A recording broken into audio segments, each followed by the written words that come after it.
আপনার মুখ চোখ দেখছি একেবারে শুকিয়ে গেছে। স্বপ্নটা আমাকে বলতে গেলেও কি আপনার ভয় করবে নাকি? আপনি নাকি ড্যাম সিরিয়াস, তারপরেও আপনি হাসলেন, কত কিছু বললেন। আমার কথাগুলো আপনি এতটুকু বিশ্বাস করলেন না? ভগবান আমায় টেনে নিক, কিন্তু আমার এই গো বেচারা বউটাকে নিয়ে কেন টানাটানি করে বলুন তো? ভূতনাথকে আজ একটা চ্যালেঞ্জ ছুড়ে দেব।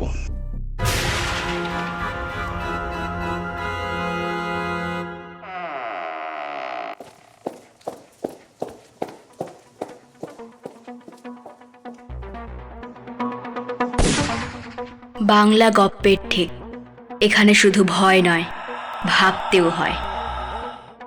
It's real. বাংলা সাহিত্যে আমরা দেখেছি লেখক কিছু কাল্পনিক চরিত্র নিয়ে লিখেছেন, আর সেই সমস্ত চরিত্র কোনোদিন পুরনো হয় না। জনপ্রিয় সাহিত্যিক অনীশ দেব ভৌতিক এবং সাসপেন্স নিয়ে অনেক বই লিখেছেন। সেই রকমই একটি উল্লেখযোগ্য চরিত্র নিয়ে শুরু করছি লেখকের ভূতনাথের ডায়েরি। বইটি থেকে নেওয়া প্রিয়নাথ সিরিজ। অসংখ্য ধন্যবাদ জানাই লেখক অনীশ দেব মহাশয়কে আমাদের এত ভালো ভালো গল্প উপহার দেওয়ার জন্য। আজ আপনারা শুনবেন এই সিরিজের দ্বিতীয় গল্প, নন্দিনীর রাতের স্বপ্ন। গল্প পাঠে সপ্তর্ষি, নন্দিনীর কণ্ঠে মোনালি, বরেন মল্লিক ও জগৎ শ্রীমানীর কণ্ঠে সৌভিক, বিজন সরকারের কণ্ঠে হীরক, ডক্টর মল্লিকের কণ্ঠে অভিষেক, সুপ্রকাশ পালিতের কণ্ঠে পার্থ, প্রিয়নাথের চরিত্রে আমি রাজ, সাউন্ড ডিজাইনে সৌভিক, পোস্টার ডিজাইন এবং শব্দগ্রহণে বিশ্বজিৎ, সমস্ত পরিচালনা এবং পরিবেশনায় সৌভিক।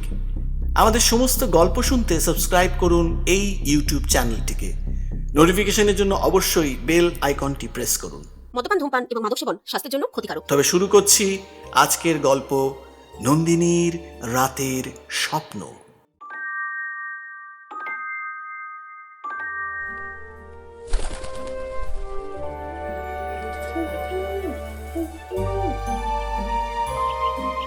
প্রিয়নাথ জোয়ারদারকে কাছে পেলেই কি করে যেন অলৌকিক অপার্থিব ঘটনার কথা চলে আসে। প্রিয়নাথের বাড়ি রাজা নবকৃষ্ণ স্ট্রিটে। এ পাড়ার বেশিরভাগ বাড়ি বেশ পুরনো। কোনো কোনো বাড়ির পলেস্তেরা খসে পড়া চেহারার, অথচ দুমহলা। আবার কোনো বাড়ির কাক ভরে শোনা যায় স্তব-স্তোত্র পাঠ। আবার কোনো কোনো বাড়ির ভেতর থেকে ভেসে আসে উচ্চাঙ্গ সঙ্গীতের কলি। এসব বাড়ির আনাচে কানাচে কার্নিশে গোলা পায়রার রমরমা।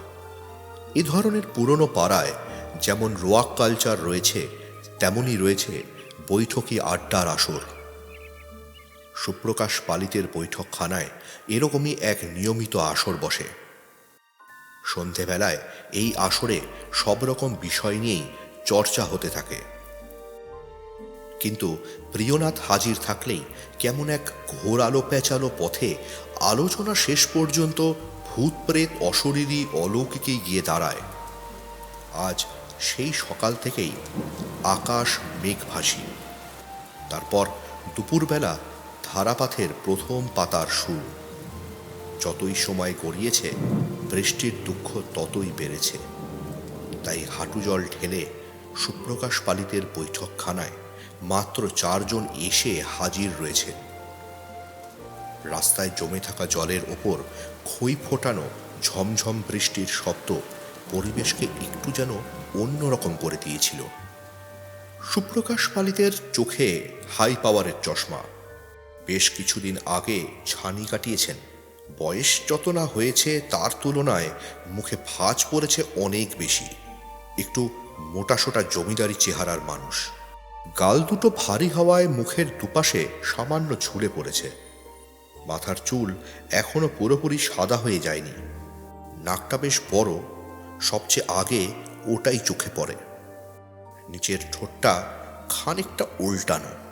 গায়ের রং মাজা হলেও ঠোঁটের রং অস্বাভাবিক রকম গোলাপি। হঠাৎ সুপ্রকাশ পালিত মন্তব্য করলেন, ভূতনাথকে আজ একটা চ্যালেঞ্জ ছুড়ে দেব। প্রিয়নাথ সিগারেটের ধোঁয়ায় বুঁদ হয়েছিলেন। হেসে বললেন, কি চ্যালেঞ্জ? করুন আপনার কোয়েশ্চেন।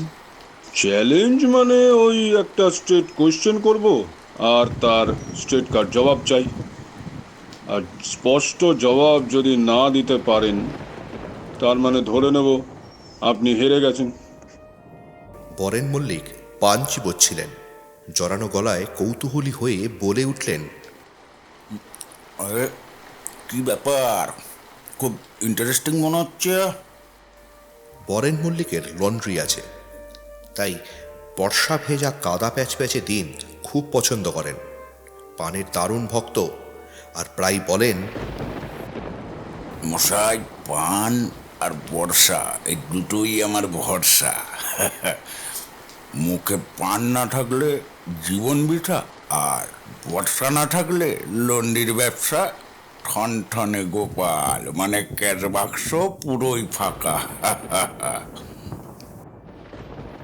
বিজন সরকার এ পাড়ার শান্তি কমিটির সেক্রেটারি। পাড়ায় সকলের সঙ্গে যোগাযোগ রেখে চলেন। চিপচিপে ফর্সা চেহারা, 50 ছুতে না ছুতেই মাথার চুলে মন্বন্তর শুরু হয়ে গেছে। সবসময় হাসি খুশি মেজাজেই থাকেন। সুপ্রকাশ পালিতের সঙ্গে পাড়ার ব্যাপারেই কি একটা দরকার ছিল বলে এই বৃষ্টি মাথায় করেও এসেছেন।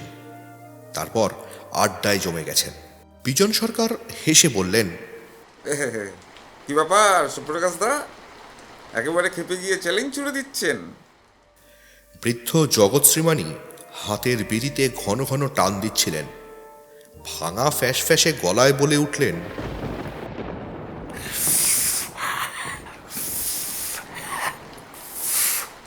কি স্টেট করছেন সুপ্রকাশ?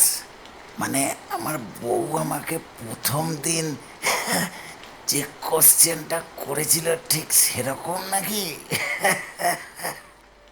ফিক ফিক করে হেসে উঠলেন জগৎ শ্রীমানি।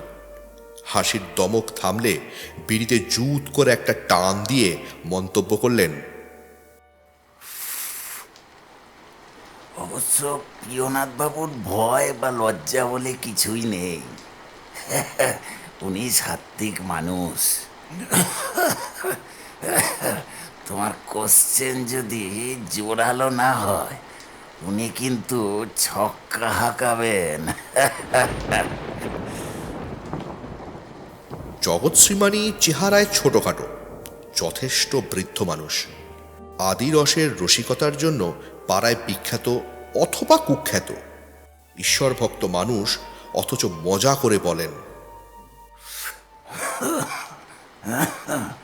ভগবান আমায় টেনে নিক, কিন্তু আমার এই গো বেচারা বউটাকে নিয়ে কেন টানাটানি করে বলুন তো? ভগবানের কি বউ নেই? বউ কি আমার একারই আছে? জগৎবাবুর স্ত্রী বেশ কয়েক বছর ধরে ক্যান্সারে ভুগছেন। মহিলা বলতে গেলে মরে গিয়েও বেঁচে রয়েছেন। ভূত আছে না নেই জানতে চাইলেন সুপ্রকাশ। প্রিয়নাথ হাতের সিগারেটে একটা জোরালো টান দিয়ে বললেন, কি আর বলবো, ভূত আছে ভাবলে যাদের সুবিধে হয় তারা বলেন ভূত আছে, আর ভূত নেই ভাবলে যাদের সুবিধে হয় তারা বলেন ভূত ট্রুত কিছু নেই। এ কেমন উত্তর হলো ভূতনাথ? এ তো এড়িয়ে যাওয়া জবাব হলো। আমি ভূত বিশ্বাস করি, কিন্তু ভূত আছে ভাবলে আমার তো কোনো সুবিধা হয় না। উত্তর শুনেই প্রতিবাদ করে উঠলেন সুপ্রকাশ পালিত। সিগারেটের টান দিয়ে টুকরোটা গুজে দিলেন অ্যাস্ট্রেতে।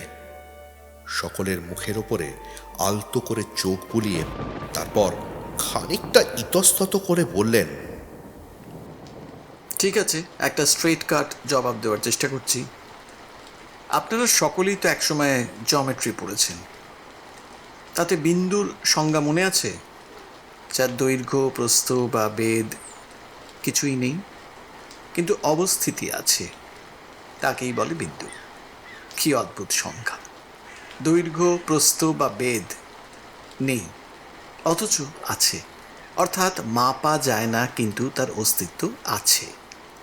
এটাই আপনার স্ট্রেট কোয়েশ্চেনের স্ট্রেট কাট জবাব সুপ্রকাশ দা। ভূত হলো জ্যামিতির ওই বিন্দুর মতো, বিজ্ঞান দিয়ে মাপা যায় না, অথচ অস্তিত্ব আছে। বরেন মল্লিক, বিজন সরকার আর জগৎ শ্রীমানি চনমনে হয়ে বসলেন। বৃষ্টির একঘেয়ে শব্দ স্পষ্ট শোনা যেতে লাগলো। ঘরে অদ্ভুত এক অনুভব নেমে এলো। ঘরে আসবাবপত্র বলতে একটা বড়সড় তক্তপোষ, সবুজ কালো চেক কাটা চাদরে ঢাকা, আর একটা হাতলওয়ালা বড় চেয়ার। চেয়ারের রং পালিশ সবই মলিন হয়ে গেছে। ঘরের এক দেওয়ালে একটা অ্যানসোনিয়া পেন্ডুলাম ঘড়ি, তার পাশেই একটা বড় মাপের পুরনো ফটোগ্রাফ। ফটোয়ে সার বেঁধে অনেকে দাঁড়িয়ে।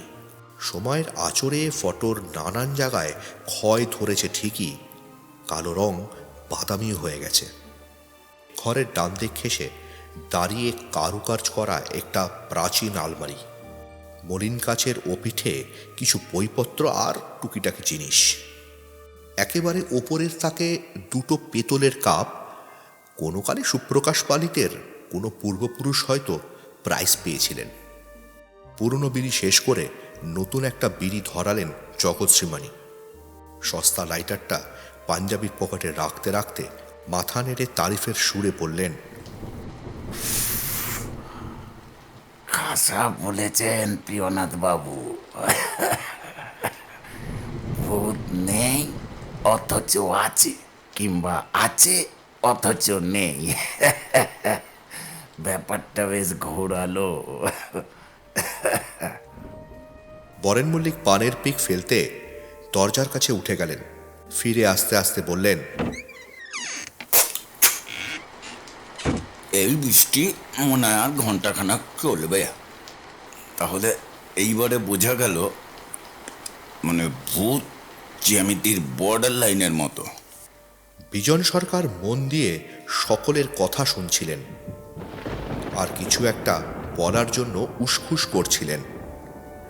সামান্য ফাঁক পেতেই বেশ সিরিয়াস মুখে প্রিয়নাথকে প্রশ্ন করলেন, আচ্ছা প্রিয়নাথ বাবু, আচ্ছা একটা কথা বলুন তো, ভূত আর দুঃস্বপ্ন কি একই?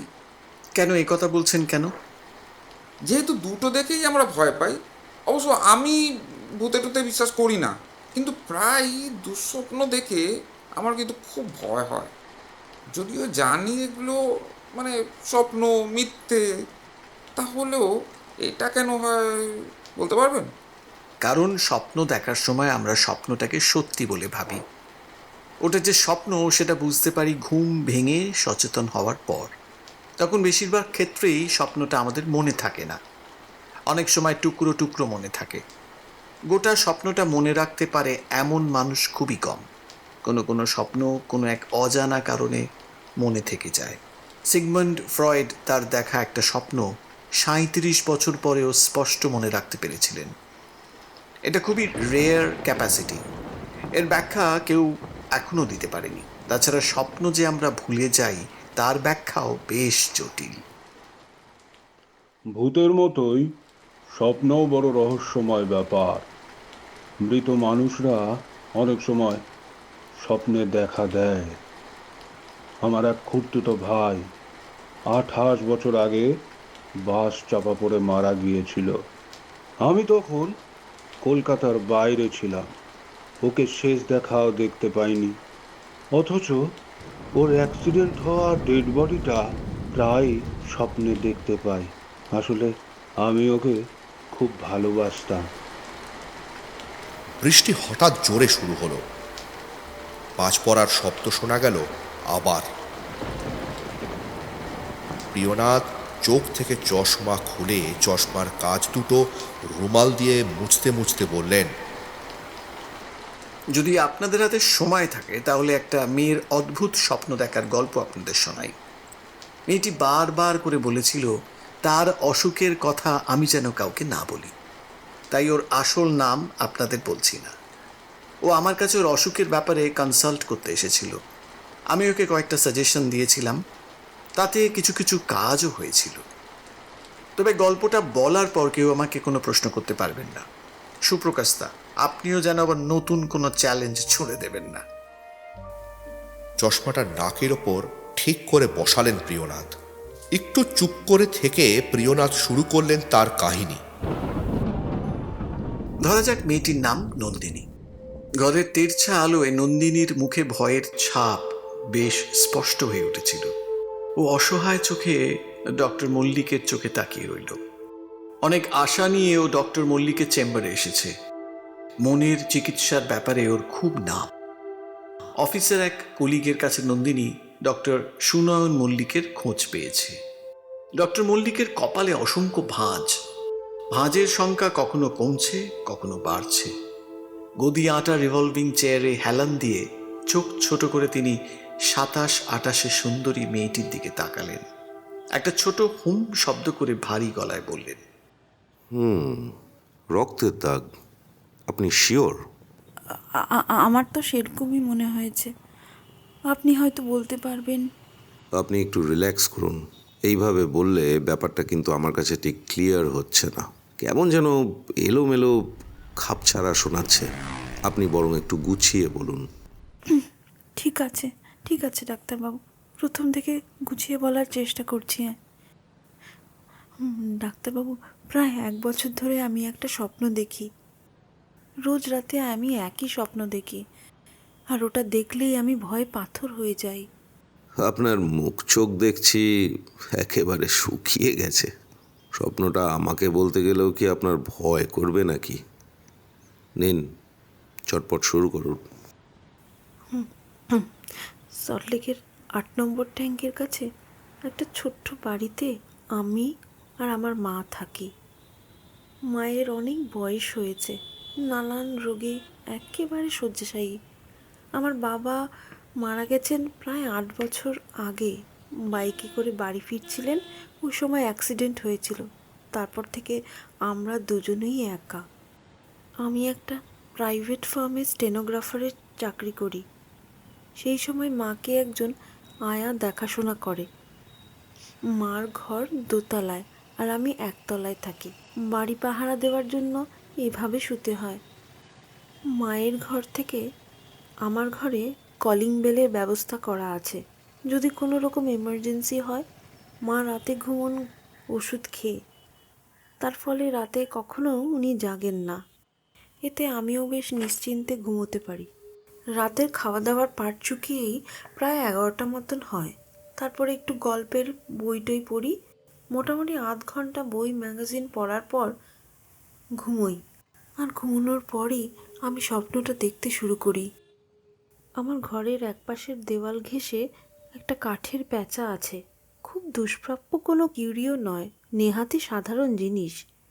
অনেক আগে রাজস্থানে বেড়াতে গিয়ে বাপি মানে আমার বাবা ঘর সাজানোর জন্য নিয়ে এসেছিলেন। আমার স্বপ্নটা সবসময় ওই প্যাঁচাটাকে ঘিরে, তবে তখন ওটা আর কাঠের প্যাঁচা থাকে না। স্বপ্নের মধ্যে হঠাৎ আমি দেখতে পাই ওই প্যাঁচাটা সবুজ রঙের চোখে এক দৃষ্টে আমার দিকে চেয়ে আছে। অন্ধকারে দেখতে না পেলেও ওর ডানা ঝাপটানোর শব্দ শুনতে পাই আমি। কখনো কখনো ওটা মুখ ঘুরিয়ে এপাশ ওপাশ তাকায়, তারপর আবার রক্তহীন চোখে আমার দিকে তাকিয়ে থাকে। তখন আমার ভেতরটা শীত করতে থাকে, শরীরটা কাঁটা দেয়, বুকের ভেতর আকুল হয়ে কাঁপতে থাকে। আর সে সময় শুরু হয়ে যায় শিশের শব্দ। শিশের শব্দ দিয়ে কেউ যেন আমাকে ডাকছে, অনেকটা নিশির ডাকের মতন। আমার বিছানার মাথার দিকে একটা জানলা আছে, তবে 12 মাসই ওটা আমি বন্ধ করে শুই। কিন্তু স্বপ্নের ভেতর আমি স্পষ্ট দেখতে পাই, আর খোলা জানলা দিয়ে হিম বাতাস কুলকুল করে ঢুকে পড়ছে ঘরে। ঠিক সেই মুহূর্তে আমার মনে হলো আমার খাটের নিচে কেউ যেন লুকিয়ে আছে। বিছানায় শুয়ে শুয়ে অলৌকিক এক ক্ষমতার ব্যাপারটা আমি টের পাচ্ছিলাম, আর একই সঙ্গে একটা দুর্গন্ধের ঢেউ আমার নাকে এসে ঝাপটা মারছিল। আমি তার মধ্যেই তলিয়ে যাচ্ছিলাম। আমার ঘ্রাণ নেওয়ার ক্ষমতা পলকে অসাড় হয়ে যাচ্ছিল। বিছানা থেকে না নেমে আমি বিছানার চারপাশ দেখতে পারছিলাম। আহা, থামলেন কেন? বলুন। হ্যাঁ, বলছি। একটু জল দেবেন?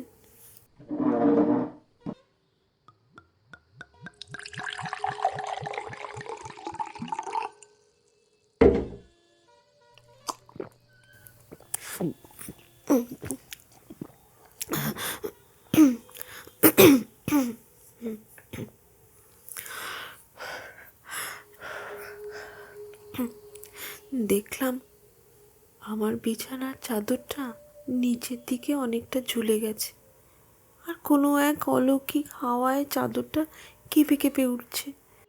চাদরের কভারের পেছনে কিছু একটা নড়ছিল।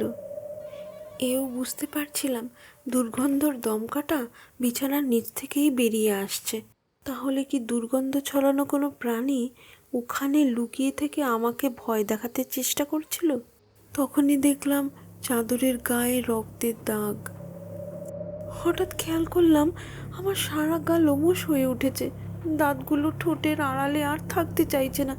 একই সঙ্গে আমার হাত আর পায়ের নখ কালচে লম্বা হয়ে বেড়ে উঠছে, আর আমি পাগলের মতো ক্ষিপ্ত হয়ে বিছানাটাকে দাঁতে নখে চিরে ফালা ফালা করে ছিন্ন ভিন্ন করে দিলাম। অন্ধকারে আমি সব কিছু স্পষ্ট দেখতে পারছিলাম। একটু দূরে রাখা ড্রেসিং টেবিলের আয়নার দিকে হঠাৎই আমার নজর পড়ছিল। দেখি সেখানে আমার মুখের ছায়া পড়েছে, কিন্তু এ কার মুখ? সারাটা মুখ ওই প্যাঁচাটার চোখের মতন গাঢ় সবুজ, গাল দুটো বসা, চোখের জায়গাটা দুটো অন্ধকার গর্ত। ঠিক তক্ষুনি একটা হিংস্র গর্জন শুনতে পেয়েছিলাম। তারপর ভালো করে কিছু আর মনে নেই ডাক্তারবাবু। স্বপ্নটা দেখে আপনার খুব ভয় করে নিশ্চয়ই? হ্যাঁ। আচ্ছা, স্বপ্নের ঠিক কোন জায়গাটা আপনার কাছে সবচেয়ে ভয়ের বলে মনে হয়? বলবো? শুনলে আপনি হাসবেন না তো? আরে না না, আপনি নির্ভয় বলুন। I am damn serious. স্বপ্নের কোনো বিশেষ জায়গা নয়, গোটা স্বপ্নটাই আমার কাছে ভীষণ জীবন্ত আর সত্যি বলে মনে হয়। এটাই সবচেয়ে ভয়ের ডাক্তারবাবু। মিস রয়, আপনার ভয়ের কোনো কারণ নেই। স্বপ্ন কখনো সত্যি হয় না। আমরা স্বপ্ন দেখি আমাদের নানা ধরনের অবসেশন থেকে, মনের চাহিদা থেকে। অনেক সময় ছোটবেলার কোনো ঘটনার জন্যে অপরাধ বোধ বহু বছর পর্যন্ত আমাদের তাড়া করে ফিরে বেড়ায়। ছোটবেলায় আপনার সঙ্গে কোনো বাজে ব্যাপার হয়েছিল? বাজে ব্যাপার মানে? মানে সেক্সুয়াল হ্যারাসমেন্টের কোনো ব্যাপার? না না, সেরকম কিছু হয়নি। তাহলে আপনার চিন্তার কোনো কারণ নেই মিস রয়। হয়তো কোনো আজগুবি ভয়ের গল্প পড়ে আপনার স্বপ্নে তার ছায়া পড়েছে। আপনি স্বপ্নটাকে কোনো গুরুত্ব দেবেন না, দেখবেন ধীরে ধীরে আপনার স্বপ্নটা ঝাপসা হয়ে এসেছে। আমি গল্পের বইটই পড়ি, তবে এই স্বপ্নটার মতন ঘটনা আমি কোনো বইতে পড়িনি। আমার স্বপ্নটা ভীষণ জীবন্ত। আর ওটা আপনার কল্পনা মিস রয়। স্বপ্ন কখনো সত্যি হয় না। স্বপ্ন স্বপ্নই। আমরা যখন জেগে থাকি তখন নানান ঘটনায় অংশ নিই, তারই ছাপ কখনো কখনো স্বপ্নে দেখা যায়। তার বেশি কিছু নয়। আপনি নিশ্চিন্তে বাড়ি ফিরে যান। Just go back home and try to relax. TV দেখুন, ম্যাগাজিন পড়ুন, বন্ধুবান্ধবদের সঙ্গে আড্ডা মারুন, প্রেম করুন। I mean, if you have a boyfriend, মায়ের সঙ্গে গল্প করুন। Just try to live a normal life. তাহলেই দেখবেন সব প্রবলেম সলভ হয়ে গেছে। আমার কাছে আর আসতে হবে না। আর হ্যাঁ, আপনি আমাকে 500 দেবেন। ডক্টর মল্লিক একটানা সুরে এমনভাবে শেষ কথাটা বললেন যে নন্দিনী প্রথমটা বুঝতে পারেনি উনি ভিজিটের কথা বলছেন। তারপরই মাথা নিচু করে ব্যস্ত সমস্তভাবে ব্যাগ হাতড়ে ভিজিটের টাকাটা বের করলো, ডক্টর মল্লিকের হাতে দিল। চেয়ার ছেড়ে উঠে দাঁড়ালো নন্দিনী, আলতো সুরে বলল, সত্যি ডাক্তারবাবু? আপনি বলছেন সত্যিকারের সব ঘটনার দ্বারা স্বপ্ন দেখা যায়? এর উল্টোটা কি হয় না? স্বপ্নের ব্যাপারটা কি সত্যি হতে পারে না? বিশ্বাস করুন, আমার স্বপ্নটা এতটাই জীবন্ত। সব কিছুর একটা লিমিট থাকা দরকার। বললাম তো, আপনি নিশ্চিন্তে বাড়ি যান। আপনি বলছিলেন আপনি নাকি ড্যাম সিরিয়াস, তারপরেও আপনি হাসলেন, কত কিছু বললেন। আমার কথাগুলো আপনি এতটুকু বিশ্বাস করলেন না? এবার তাহলে আমার স্বপ্নটা আপনাকে দেখাই। সঙ্গে সঙ্গে বন্ধ ঘরের ভেতরে অদ্ভুত ঘটনা ঘটে গেল। নন্দিনীর চোখে এক অলৌকিক আলো জ্বলে উঠল। ঘরের আলো স্থিমিত হয়ে গিয়ে সন্ধ্যার আধার নেমে এলো। একই সঙ্গে ঘরের উষ্ণতা কমতে কমতে বিপজ্জনক সীমায় পৌঁছে গেল। বিচিত্র এক হিম বাতাস ঘরের ভেতরে পাগলের মতন ছুটোছুটি করতে লাগলো। শুরু হয়ে গেল সুরেলা শীষের শব্দ। হঠাৎই একটা বিকট দুর্গন্ধের ঢেউ ডক্টর মল্লিকের চেতনা অসাড় করে দিল। একটা অদৃশ্য পাখির ডানা ঝাপটানোর শব্দ শুনতে পেলেন তিনি, আর অন্ধকারে স্পষ্ট দেখতে পেলেন সুন্দরী মেয়েটির কমনীয় হাত দুটো লোমশ হয়ে উঠছে। হাত আর পায়ের নখ মাপে বড় হয়ে বড়শির মতো বেঁকে গেছে। গাল দুটো বসে গিয়ে বীভৎস দেখাচ্ছে। চোখের জায়গায় দুটো কালো গর্ত, আর তারই মাঝে দুটো সবুজ আলোর বিন্দু। নন্দিনীর মুখের রং ক্রমেই গাঢ় সবুজ হয়ে উঠছে। দাঁতের দিকে ভয় তাকানো যাচ্ছে না। ডক্টর সুনয়ন মল্লিক আতঙ্কে কুঁকড়ে গেলেন। তার গায়ে কাঁটা দিল। বুঝতে পারলেন তিনি শেষের খুব কাছে পৌঁছে গেছেন। ভয়ঙ্কর কর্কশ পুরুষালী গলায় নন্দিনী বলে উঠল, এবার আমার স্বপ্নটা বিশ্বাস হলো তো?